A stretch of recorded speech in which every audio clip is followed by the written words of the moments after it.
نجمة تيفي، قريبة منكم، مضوية في عيونكم.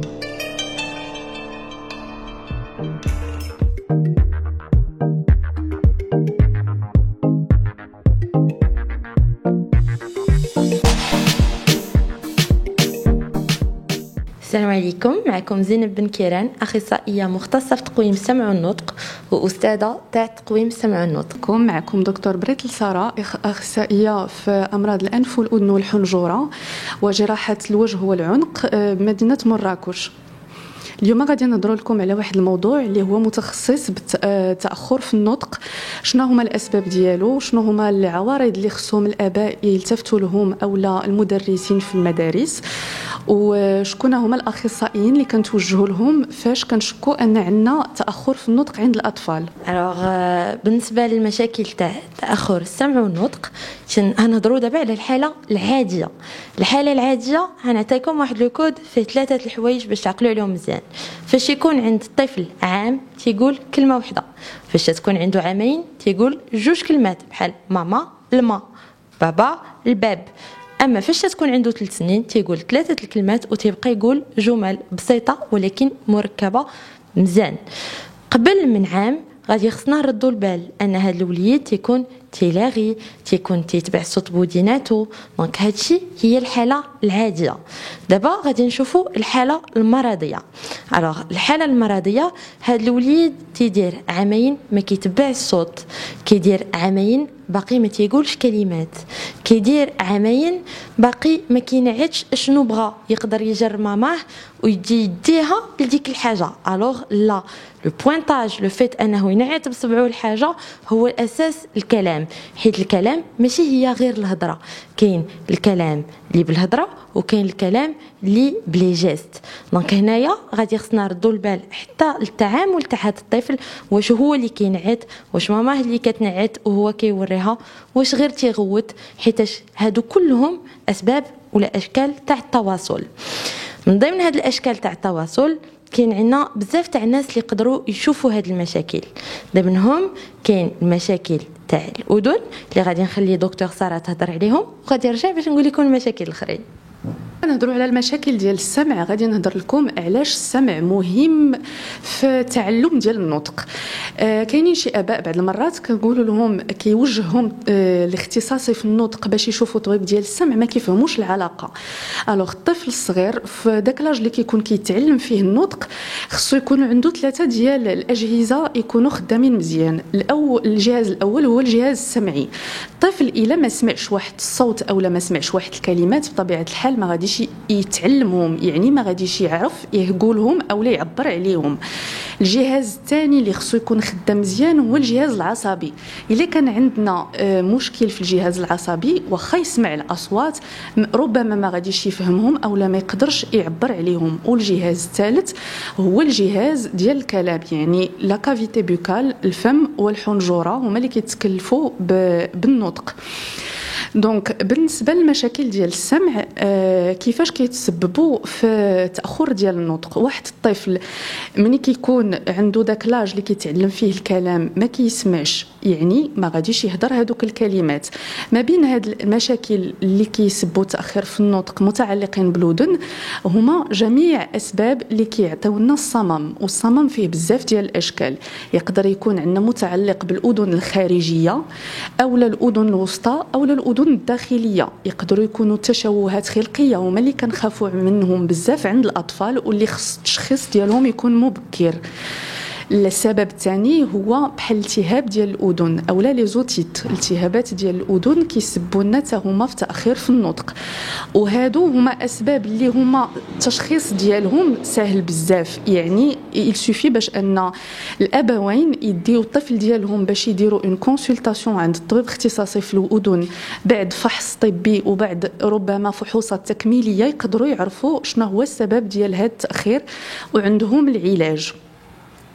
بالنسبه للطبيب ديال الاذن اشنا هو الدور ديالو في هذا التشخيص؟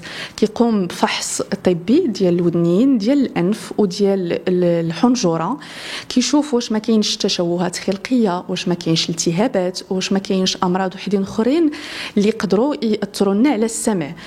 وكيقوم بعض الفحوصات التكميليه بحال واحد الميزان ديال السمع او العبار ديال السمع اللي هو فيه جوج ديال الاشكال يقدر يدار، يا اما الا كان الطفل شويه كبير وكيفهم يقدر يتجاوب مع الطبيب، الا كان الطفل فلاج ديالو صغير كيكونوا واحد لي تيست اللي هما اوتوماتيك.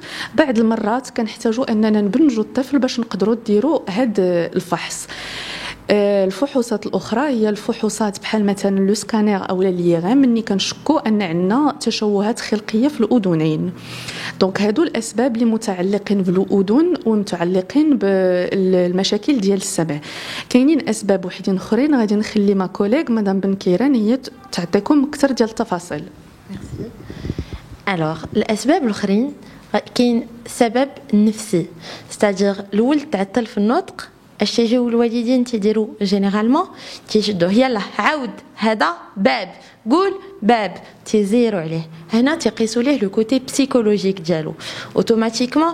واش نتوما وليداتكم فاش تقول لهم سير تقرا كيمشي يقرا؟ ما كيمشيش يقرا، كيسد عليه الباب ولكن ما تيقراش. بحال هكا الطفل فاش كديروا ليه واحد الزيار راه ماشي معنيتها غادي يهضر، لا، حيت سميتها حريه التعبير. دونك داك التعبير خصو يكون بواحد الاراده. ان فيت الهضره تخيلوا معايا قرعه الماء عاديه، هنايا كاين ودن وهنا كاين فم. داك الماء كاين اللي عنده الماء ثقيل وكاين اللي عنده الماء خفيف. بالنسبه اللي عنده الماء ثقيل كيسمع الكلمه اليوم غدا بعد غدا غادي يقول الماء مثلا.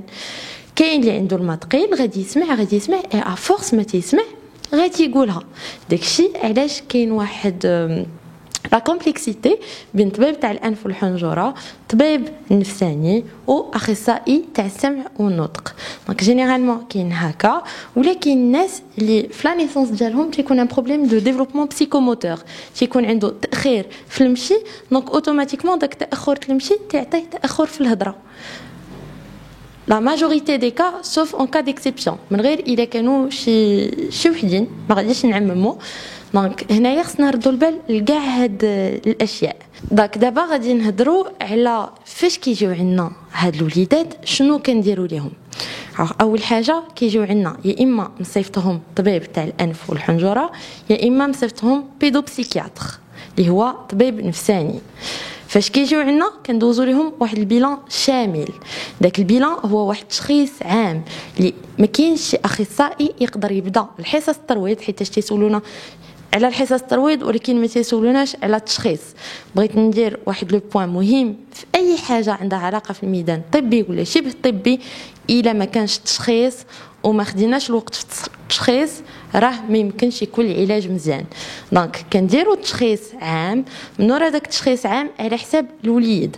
دونك تنشوفوا فيه الانتباه ديالو، لا كونسونطراسيون ديالو، كنشوفوا فيه لا ريبونس مع الوالدين، واش الاباء كارزين عليه بزاف غير فاش كنسولوه واش كيجاوبنا بوحدو ولا كيشوف باباه، واش كاينه واحد ليبر بروتيكسيون. كنشوفوا هو واش تيجاوب بالهضره ولا باليدين غير كيوري.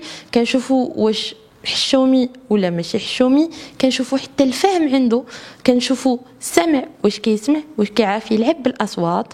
ومن هذا لو بيلان تاع الهضره، دونك الا جانا صغير الا جانا شويه كبير ودخل تحضري كنشوفوا الهضره والكتابه. فاش كنشوفوا هذا البيلان كنديروا التشخيص العام. ا سو مومون لا تيكون واحد لو طرافاي بلوري ديسيبلينير بين اخصائي السمع والنطق مع طبيب الودنين مع طبيب نفساني مع طبيب تاع السمعي الحركي. دونك سا ديبون دو المشكل اللي عند الولد. دونك تيكون واحد لو طرافاي بلوري ديسيبلينير اللي كنديروا ليه واحد لو بروغرام ولا واحد لو بروجي ثيرابوتيك وتنشرحوه للوالدين. ها شنو عند ولدكم، ها الاهداف اللي هنخدموا عليها. سؤال اللي كيتطرح بزاف، جو بونس دكتور ساره انت تطرح ليك من دابا شحال الوقت غادي يهضر ولدي ولا شحال عنده الحصص باش يهضر. بغيت نشرح لكم بواحد المثال سهل. الوليد فاش تيمشي للمدرسه ماشي كاع الوليدات كيهضروا ولا كيفهموا الدرس من الحصه الاولى. كاين الوليد اللي غادي خصو يمشي للمدرسه ويدير التمارين باش يفهم. كاين الوليد اللي غادي يمشي للمدرسه يدير التمارين ويخصوه السوايع. كاين الوليد اللي ما كيفهم حتى من ورا الامتحان حتى تيشوف ديك النقطه خايبه. à ce moment-là chaque cas est un cas كيف تنقولوا في لو دومين ميديكال ولا باراميديكال. سيتادير حنا كنديروا واحد لي ستيمولي واحد لا ريدوكاسيون اون ستيمول واحد البلاصه في لو سيرفو تاع اللغه تاع الهضره تاع الكلام تاع الفهم تاع الانتباه وكنشوفوا داك الوليد شحال غادي يرجع لينا. دونك الحصص ما تنقدروش نقولوا ولكن ابارتير دو الحصه الخامسه السادسه جينيرالمون وليداتكم تتلاحظوا ولاو تيجلسوا ولاو كينتبهوا ولاو كيردوا البال كيفاش كتنطقوا ولاو كيحاولوا يهضروا سواء بيديهم بالاشارات الا ما كانوش يهضروا ولا الا كان ديجا عندهم الاشارات اكي كيوليو يخرجوا كلمات. دونك هنا تتبداو تلاحظوا لا ديفيرونس. دونك كما شفتوا معنا الاسباب ديال التاخير في النطق هي متعدده وكثيره، ما كاينش سبب واحد. دونك ملي كيجي واحد الطفل عنده تاخير في النطق كاينين جوج ديال لي فولي. لو بروميير فولي هو باش نعرفوا كما قالت مدام بن كيران اشنا هو السبب ديال هذا التاخير في النطق، لان ما كيكفيش اننا ما يمكنناش نعالجوا واحد الحاجه اللي ما عارفينهاش شنو هي. دونك كنديروا ان بيلان او ار ال ديال السمع باش نشوفوا داك الوليد واش كيسمع.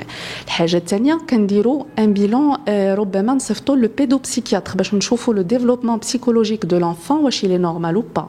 كنديروا ان اكزامان بيدياتريك، لو بيدياتر كيقلب لانفون كيشوف واش عنده شي مشاكل اخرى في لو ديفلوبمون ديالو اولا كاين غير ديال التاخير ديال النطق. وربما كنحتاجوا لا بسيكوموتريسيان ولا لو بسيكوموتريسيان باش يساعدنا في هاد لا بريز ان شارج اي لو دياغنوستيك ديال هاد لانفون. عاد كنوصلوا لو لا بريز ان شارج. دونك هما جوج الحوايج كيداروا اون باراليل، كنعرفوا شنو هو السبب وكنعالجوا عليه.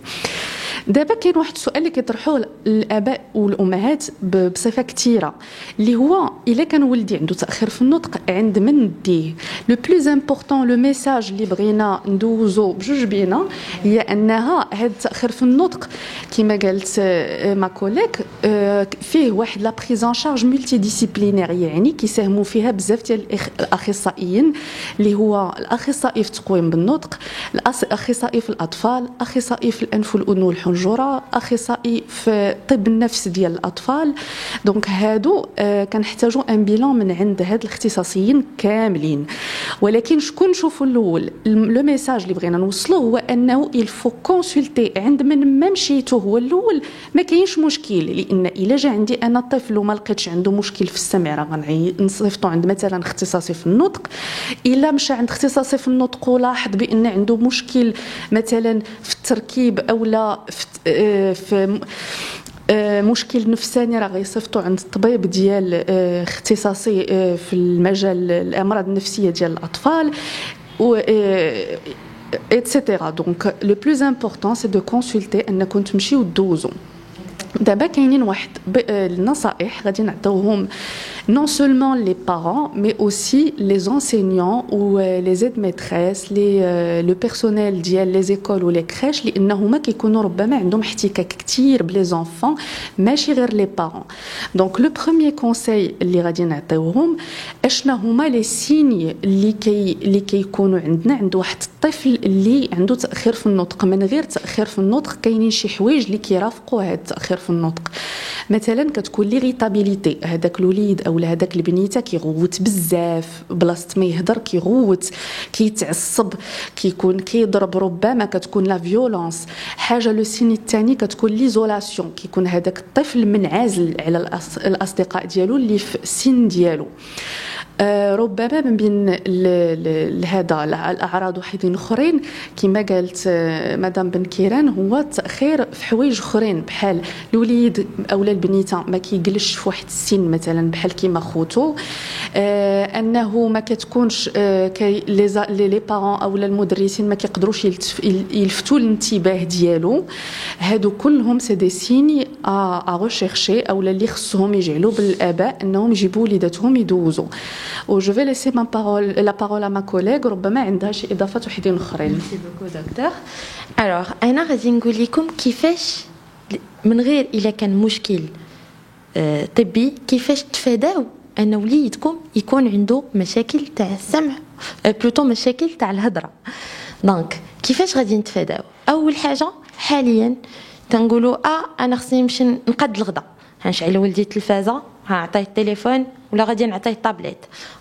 انا جالسه عند الناس ولدي تيدير صداع بزاف، غنعطيه التليفون ولا غنقول ليه هاك الطابليت.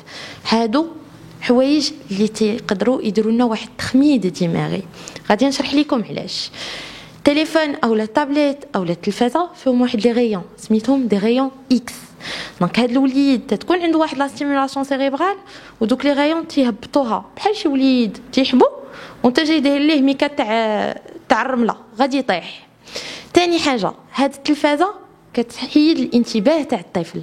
باغ اكزومبل التلفازه تيهضروا باصوات مختلفه كيتحركوا وفيها الضوء، اوتوماتيكمون انت فاش غادي تجي تهضر مع وليدك ما فيكش الضوء، ما كتحركش، عندك صوت واحد، علاش غادي يرد معاك البال؟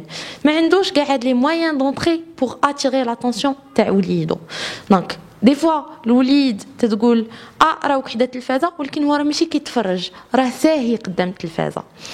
الحاجه الثانيه كيجيو عندنا بزاف تاع الامهات تيقول لك انا ولدي ظريف كنمشي للحمام وكنجيو تنخليه حدا التلفازه. هادشي راه ماشي مزيان، هذا خطا. وداكشي علاش الناس تاع زمان ما كانوش عندهم هاد المشاكل بزاف، حيتاش كانت الدار مجموعه، الا ما بقاش مع الام هيبقى مع الجده، هيبقى مع الجد، هيبقى مع الخاله، هيبقى مع العم. دونك داكشي اللي كيسمعوا هو اللي تيقولوا. داكشي علاش دابا تيجيو عندنا وليدات باغ اكزومبل اللي عندهم لو سيندروم دو لا تيلي ولا سبيكتر اوتيستيك، معناتها كيهضروا بحال التلفازه ولا كيبقاو تيغنيو الاغاني تاع التلفازه. كيجيو عندنا امهات تيكونوا فرحانين، انا ما كنهضرش بالانجليزيه ولكن ولدي تعلمني الانجليزيه وكيهضر حتى بهذاك لو ريتم تاع تيلي هاري جو يس. هادشي لا، ما خصناش نكونوا فرحانين، خصنا نكونوا مخلوعين. حيت وهذا واحد لو بوين ضروري خصني نهضر عليه، لو بيلانغويزم. فاش الوليد تيكون صغير حتى الناس اللي قاريين ولا حتى الناس اللي فاهمين ودي فوا حتى الناس اللي من الدومين تيقول لك ولدي خصو يتعلم لو ماكسيموم فاش هو صغير، حيت كلشي تيلعب على ديك لا بلاستيسيتي سيريبرال.